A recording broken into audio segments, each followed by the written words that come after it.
भारत माता की, भारत माता की, छत्रपती शिवाजी महाराज की, धर्मवीर छत्रपती संभाजी महाराज की, पुण्यश्लोक अहिल्या माता की, पुण्यश्लोक अहिल्या माता की, जय भवानी, जय भवानी। हिंदवी स्वराज्याचे सरसंस्थापक छत्रपती शिवरायांना मानाचा मुजरा करतो।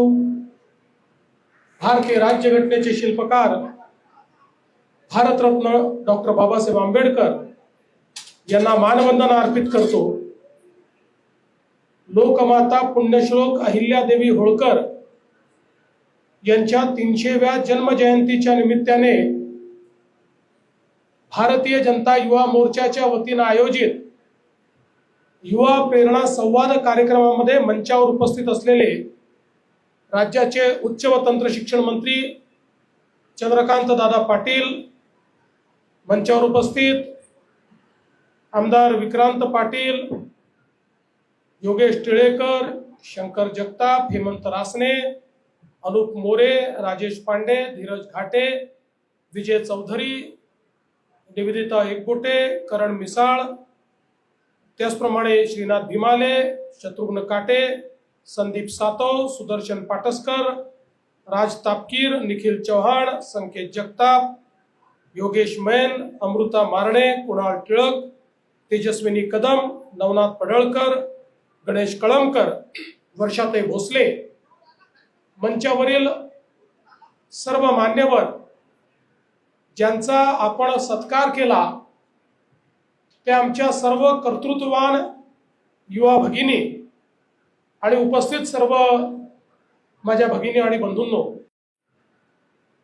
आज आपण सगळे लोक पुण्यश्लोक लोकमाता अहिल्यादेवी होळकर यांच्या 300व्या जयंतीच्या निमित्ताने एकत्रित आलो। आपल्याला कल्पना आहे की उद्याची जयंती आहे आणि त्याच्या पूर्वसंध्येला आज आपण सगळे एकत्रित आलो।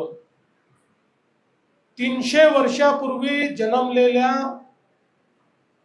लोकमाता पुण्यश्लोक अहिल्यादेवी 300 वर्षानंतर देखील त्यांची आठवण का काढली जाते?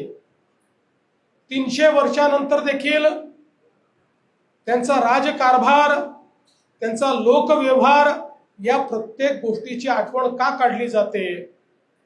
तर खऱ्या अर्थानं या संपूर्ण भारतामध्ये ज्यावेळी परकीय आक्रमकांनी भारतावरच केवळ आक्रमण केलं नाही, तर भारतीय संस्कृतीची जी पाळंमुळं आहेत ती खोडून काढण्याचा प्रयत्न केला। परकीय आक्रमकांना माहिती होतं की भारताची ताकद कशात आहे। भारताची ताकद इथला समाज हा कशामुळे एकसंघ आहे, तर त्यांना हे माहिती होतं की इथली जी आध्यात्मिक ताकद आहे, इथली जी भाविकता आहे, इथली जी भक्ती आहे, ही असेतू हिमाचल भारताला एकत्रित ठेवते। आणि म्हणूनच या सगळ्या परकीय आक्रमकांनी आमची जी मानकं होती त्या सर्व मानकांना त्या ठिकाणी तोडण्याचं काम, उद्ध्वस्त करण्याचं काम केलं। मग ते अयोध्येचं राम मंदिर असो, ते काशी विश्वेश्वराचं मंदिर असो, आमची ज्योतिर्लिंग असो, आमची शक्तिस्थळं असो, एकूणच भारतीयांना हतोत्साहित करण्याकरता भारताची शक्तिस्थळं, मर्मस्थळं, प्रेरणास्थळं ही नष्ट करण्याचं काम त्यांनी केलं। आणि पुण्यश्लोक अहिल्यादेवी होळकर या अशा एक शासक होत्या की ज्यांनी केवळ आपल्या माहेश्वर पुरता विचार केला नाही। इंदोर जवळ माहेश्वर त्यांची राजधानी होती, पण त्याच्या पलीकडे जाऊन संपूर्ण भारतामध्ये हिंदू धर्माची प्रतीक असलेली ही जेवढी मंदिरं होती, जेवढे घाट होते, जेवढी पुण्यस्थळं होती, त्याच्या पुनर्निर्माणाचं काम हे अहिल्या देवींनी त्या ठिकाणी केलं आणि पुन्हा एकदा नव्याने आपला धर्म आणि आपली संस्कृती जिवंत करण्याचं काम हे या ठिकाणी अहिल्या देवींनी केलं.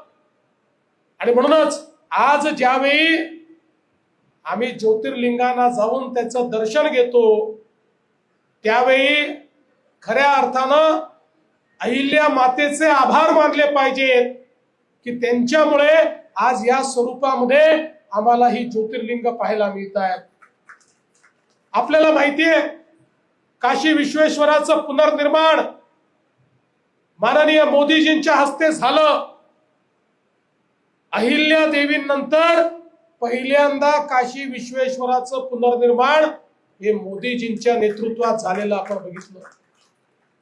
औरंगजेबासारख्या एका नालायक राजानं, एका शासकानं हे मंदिर त्या ठिकाणी तोडून टाकलं होतं. खरं म्हणजे अशी परिस्थिती होती की छोट्याशा जागेत लपून त्या ठिकाणी पूजा करावी लागायची.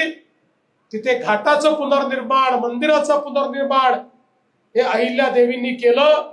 आणि म्हणूनच आपल्या संस्कृतीचं पुनरुज्जीवन करणाऱ्या या अहिल्या माता आहेत हे आपण सगळ्यांनी लक्षात घेतलं पाहिजे. दुर्दैवाने आम्हाला जो इतिहास शिकवला गेला, या इतिहासामध्ये आम्हाला असं वाटतं की मुघलांचं राज्य गेलं आणि इंग्रजांचं राज्य आलं, मध्ये काहीच नव्हतं. हे खरं नाही. जवळपास 100, 125, 150 वर्षाचा कार्यकाळ आपण बघितला तर छत्रपती शिवरायांनी जे हिंदवी स्वराज्य स्थापन केलं होतं, ते हिंदवी स्वराज्य हे या भारतामध्ये वेगवेगळ्या प्रांतामध्ये, वेगवेगळ्या स्वरूपामध्ये त्या ठिकाणी आपलं राज्य चालवत होतं. आणि त्यातलंच माळव्यातलं राज्य जे होळकरांच्या रूपानं त्या ठिकाणी प्रस्थापित झालं, ते राज्य चालवण्याची जबाबदारी मल्हारराव होळकरांनी त्या ठिकाणी पुण्यश्लोक अहिल्या देवींवर दिली. आणि 28 वर्ष राज्य कारभार ज्या प्रकारे अहिल्याबाईंनी चालवला, एक उत्कृष्ट अशा प्रकारचा तो राज्य कारभार होता. मग अशी विक्रांतने आपल्याला सांगितलं, त्यांच्या राज्य कारभारामध्ये जो सामान्य माणूस होता तो सर्वप्रथम होता. कारण हीच शिकवण छत्रपती शिवरायांनी आपल्याला दिली होती. छत्रपती शिवराय हे छत्रपती होते, पण त्याच वेळी ते श्रीमंत योगी होते. तसंच अहिल्या देवी या महाराणी होत्या, पण त्याच वेळी त्या पुण्यश्लोक होत्या. जर आपण बघितलं तर या संपूर्ण व्यवस्थेमध्ये व्यक्ती केंद्रित व्यवस्था, आणि त्या व्यक्ती केंद्रित म्हणजे शेवटच्या व्यक्तीचं उत्थान झाला पाहिजे अशा प्रकारचा राज्य कारभार त्यांनी चालवला. आजही आपण बघतो देशभरामध्ये त्यांनी तयार केलेले सरोवर असतील, तलाव असतील, महाराष्ट्रामध्ये, मध्य प्रदेशामध्ये उत्कृष्ट जलसिंचनाचा नमुना आपल्याला पाहायला मिळतो. त्यांनी तयार केलेल्या बावड्या असतील, त्या ठिकाणी पायऱ्यांच्या विहिरी त्या काळामध्ये अशा ठिकाणी त्यांनी तयार केल्या ज्या भागामध्ये पिण्याच्या पाण्याचा दुष्काळ असायच्या. पण अशा प्रकारचं जलशास्त्र हे त्यांनी वापरलं की त्या विहिरी कधी आटत नाही, त्यातलं पाणी कधी कमी होत नाही, आणि त्या भागातल्या लोकांचा दुष्काळ हा कायमचा संपवण्याचं काम हे पुण्यश्लोक अहिल्या मातांनी केलं. आणि म्हणून त्यांचं जे जलसंधारणाचं काम आहे, जलसंचयाचं काम आहे, हे देखील मला असं वाटतं आजच्याही परिस्थितीमध्ये जसं आपण शिवकालीन जलसंचयाचं काम करतो, तशाच प्रकारचं अहिल्याकालीन जलसंचयाचं काम देखील अतिशय उत्तम झालेलं आपण बघितलं. खरं म्हणजे शेतकऱ्यांना पूर्णपणे संरक्षण मिळालं पाहिजे अशा प्रकारचे नियम त्यांनी तयार केले होते. सावकाराकडनं शेतकऱ्याची पिळवणूक होऊ नये असे नियम त्यांनी तयार केले होते. एक कर पद्धती तयार केली होती. अशी कर पद्धती, ज्या कर पद्धतीमध्ये गरीबाला सवलत होती आणि श्रीमंताकडनं कर घेतला जात होता, पण या कर सवलतीमध्ये कोणावरही जास्तीचा कर लादला जात नव्हता. आणि दुष्काळाच्या काळामध्ये कोणाकडनं कर घेतला पाहिजे, दुष्काळाच्या काळामध्ये काय कारवाई केली पाहिजे, या सगळ्या गोष्टीची अतिशय सुंदर सांगड ही आपल्याला अहिल्यादेवींच्या आज्ञापत्रातनं त्या ठिकाणी वाचायला मिळते. आणि म्हणूनच हा सगळा राज्य कारभार चालवत असताना त्यांना हे माहिती होतं की अर्थव्यवस्था मजबूत असेल तर राज्य चांगलं चालेल. त्यांनी त्या ठिकाणी वेगवेगळ्या प्रकारचे, मगाशी सांगितलं, बुनकर आणले, वेगवेगळे कलावंत आणले. आजही माहेश्वरी साडी ही संपूर्ण देशामध्ये प्रसिद्ध आहे, पण त्यांनी केवळ बाहेरून बुनकर आणून त्यांच्याकडनं ती म्हणून घेतली नाही, तर तिथल्या महिलांना, तिथल्या लोकांना, तिथल्या बुनकरांना प्रशिक्षित केलं आणि एक मोठी व्यापारपेठ उभी केली. अहिल्यादेवींच्या राज्यामध्ये त्या ठिकाणी आयात निर्यातीचं धोरण होतं, त्याकरता वकील त्यांनी नेमले होते आणि त्या माध्यमातनं, आयात निर्यातीच्या माध्यमातनं आपलं राज्य हे समृद्ध करण्याचं काम त्यांनी केलं. आणि ज्याचा उल्लेख या ठिकाणी झाला की अहिल्यादेवींनी सर्वात जास्त दानशूर अशा प्रकारच्या अहिल्यादेवी होत्या संपूर्ण भारतात. एवढ्या मोठ्या प्रमाणात त्यांनी त्या ठिकाणी वेगवेगळ्या प्रकारची स्थापत्याची कामं केली, पण ही सगळी करत असताना ती सगळी आपल्या वैयक्तिक निधीतनं त्यांनी केली. राज्याच्या पैशाला त्यांनी कधी हात लावला नाही. आणि आपण जर माहेश्वरला जाऊन बघितलं तर त्या ठिकाणी अहिल्यादेवी यांनी इतकं मोठं साम्राज्य उभं केलं आहे, पण त्या मात्र छोट्याशा जागेत राहताना आपल्याला पाहायला मिळतात, साधी भांडी वापरताना आपल्याला पाहायला मिळतात, साधं जीवन जगताना आपल्याला पाहायला मिळतात.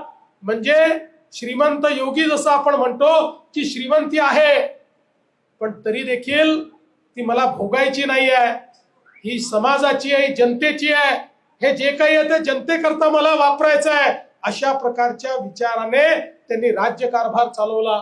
आपल्याला माहिती आहे ऑपरेशन सिंदूरच्या काळामध्ये आपल्या 2 महिला ऑफिसर आपल्याला ब्रीफ करायला यायच्या, कारण आपल्याला मोदीजींनी विशेषतः महिलांना वैमानिक असतील, लढाईच्या कॉम्बॅट ऑपरेशन असेल, फ्रंटलाईन ऑपरेशन असेल, सगळीकडे आपल्या महिला ऑफिसर्सला त्या ठिकाणी संधी दिली, स्थान दिलं. पण त्या काळामध्येही अहिल्यादेवी पहिल्या अशा सेनानी होत्या, पहिल्या अशा शासक होत्या की ज्यांनी पूर्णपणे महिलांची सैन्याची तुकडी तयार केली आणि या तुकडीला प्रशिक्षित करून त्यांच्या माध्यमातून सुरक्षेची एक मोठी फळी तयार केली होती. त्या काळामध्ये अहिल्यादेवींनी, आज आपण म्हणतो मेक इन इंडिया, आत्मनिर्भर भारत, मोदीजींनी आत्मनिर्भर भारत केला, आपण ब्रह्मोस तयार केला. आपल्या ब्रह्मोसनी थेट जाऊन पाकिस्तानमध्ये त्या ठिकाणी त्यांचे एअर बेसेस तोडून टाकले, त्यामुळे पाकिस्तानला गुडघ्यावर यावं लागलं. आत्मनिर्भरता काय असते ही अहिल्यादेवींनी ओळखली होती आणि म्हणून त्यांनी त्या ठिकाणी निर्णय केला, शस्त्रांची आयात करायची नाही, शस्त्रांची निर्मिती करायची. आणि शस्त्र निर्मितीचा त्या काळातला कारखाना हा अहिल्याबाईंनी तयार केला आणि अतिशय वेगवेगळ्या प्रकारच्या तोफा, लांब पल्ल्याच्या तोफा, जवळच्या तोफा, वेगवेगळ्या प्रकारच्या बंदूक सदृश अशा प्रकारची यंत्र, अशा अनेक गोष्टी या अहिल्यादेवींनी निर्माण केल्या आणि त्यातनं 28 वर्ष त्यांचं राज्य होतं, पण त्यांच्या राज्याला कोणी नख देखील लावू शकलं नाही, अशा प्रकारचं काम त्यांचं होतं. अहिल्यादेवींनी त्या काळामध्ये न्यायदानाची जी व्यवस्था उभी केली, कारण कुठलंही राज्य हे तेव्हाच मोठं असतं ज्यावेळी त्या राज्यामध्ये सगळ्यांना समान न्याय असतो. छत्रपती शिवरायांनी माझ्या जातीचा आहे, माझ्या पातीचा आहे कधी विचार केला नाही. ज्यावेळी मोठ्या मोठ्या त्या ठिकाणी लोकांनाही पकडून त्यांच्या पुढे आणलं, लोकांना वाटायचं अरे हे तर दुरून महाराजांच्या नात्यात येतात, आता महाराज काय निर्णय करणार, पण महाराज सांगायचे चूक केली आहे, चुकीला माफी नाही, त्याला तीच शिक्षा मिळेल जी सामान्य माणसाला शिक्षा मिळेल. हेच अहिल्यादेवींनी केलं. आणि आज जशी आपली कोर्टाची पद्धत आहे, अगदी तशीच कोर्टाची पद्धत अहिल्यादेवींनी त्यांच्या राज्यकारभारामध्ये प्रस्थापित केली. त्यांची जी न्याय व्यवस्था आहे ती एक अतिशय चांगली न्याय व्यवस्था या ठिकाणी मानली जाते. व्यक्ती निरपेक्ष, तो सावकार आहे की गरीब आहे, तो राजाचा मुलगा आहे की रंकाचा मुलगा आहे याचा विचार न करता न्याय देणारी न्याय व्यवस्था आणि गावापर्यंत कोर्टाची व्यवस्था उभ्या करणाऱ्या अहिल्यादेवी होत्या. आणि म्हणून कायदा आणि सुव्यवस्थेचं राज्य म्हणजे अहिल्यादेवींचं राज्य मानलं जायचं. समाजामध्ये जो वंचित आहे, जो गरीब आहे, याच्याकरता अनेक योजना त्या काळामध्ये त्यांनी सुरू केल्या. आणि विशेषतः वनवासी आदिवासींकरता त्यांच्या राज्यामध्ये त्यांनी विशेष लक्ष देऊन त्यांना सर्व सोयी सुविधा मिळतील, त्यांचं उत्थान होईल याकरता अनेक योजना या पुण्यश्लोक अहिल्यादेवींनी आखल्या. आणि म्हणूनच आपण जर त्यांच्या राज्य कारभाराबद्दल सांगत राहिलो तर 1 तास 2 तास देखील कमी पडतील. एक आदर्श राजा कसा असतो, एक आदर्श या ठिकाणी शासक कसा असतो, एक आदर्श राणी कशी असते, हे पुण्यश्लोक अहिल्यादेवींच्या संपूर्ण राज्य कारभारातून आपल्याला पाहायला मिळतं. आणि म्हणूनच अशा प्रकारच्या लोकमाता पुण्यश्लोक अहिल्यादेवी होळकर यांच्या 300व्या जयंतीच्या निमित्ताने आपल्याला त्यांची आठवण काढणं, त्यांनी केलेल्या कार्याचा गौरव करणं आणि तेच कार्य पुढे नेण्याचं काम करायचं आहे. आणि म्हणूनच आपण चोंढीला त्यांच्या जन्मगावी त्या ठिकाणी कॅबिनेटची बैठक घेतली आणि त्या बैठकीमध्ये महाराष्ट्रातल्या ज्योतिर्लिंगांचा विकास करण्याचा निर्णय घेतला. चोंढीला देखील त्या ठिकाणी एक बृहत आराखडा मंजूर केला आणि त्याचसोबत आपण त्यांच्या नावाने महिलांच्या विकासाकरता आणि उत्थानाकरता अनेक योजनांची मुहूर्तमेढ आपल्या महाराष्ट्रामध्ये केली. कारण आपल्याला माहिती आहे की आपण जर सक्षम अहिल्यादेवी या ठिकाणी घडवू शकलो तर आपल्या महाराष्ट्राला आणि आपल्या देशाला कोणीच या ठिकाणी मागे करू शकणार नाही. आणि म्हणूनच स्वतः देशाचे प्रधानमंत्री माननीय नरेंद्र मोदीजी हे मध्य प्रदेशमध्ये माहेश्वरला ज्या ठिकाणी त्यांची राजधानी होती त्या ठिकाणी जाऊन आले आणि त्यांनी देखील पुण्यश्लोक अहिल्यादेवी यांचा त्या ठिकाणी सत्कार केला, सन्मान केला आणि त्यांच्या पुढे नतमस्तक झाले. आज मी युवा मोर्चाचं अभिनंदन करतो की हा चांगला कार्यक्रम आपण घेतला आणि लोकमाता पुण्यश्लोक अहिल्यादेवींचं कार्य हे शेवटच्या व्यक्तीपर्यंत आणि विशेषतः आमच्या तरुण पिढीला माहिती पाहिजे की आपल्याकडे कशा प्रकारचे या ठिकाणी शासक होऊन गेले. हे कार्य त्यांचं खालपर्यंत पोहोचवण्याचं काम आपण निश्चितपणे कराल हा विश्वास व्यक्त करतो आणि माझं बोलणं संपवतो. धन्यवाद. जय हिंद, जय महाराष्ट्र.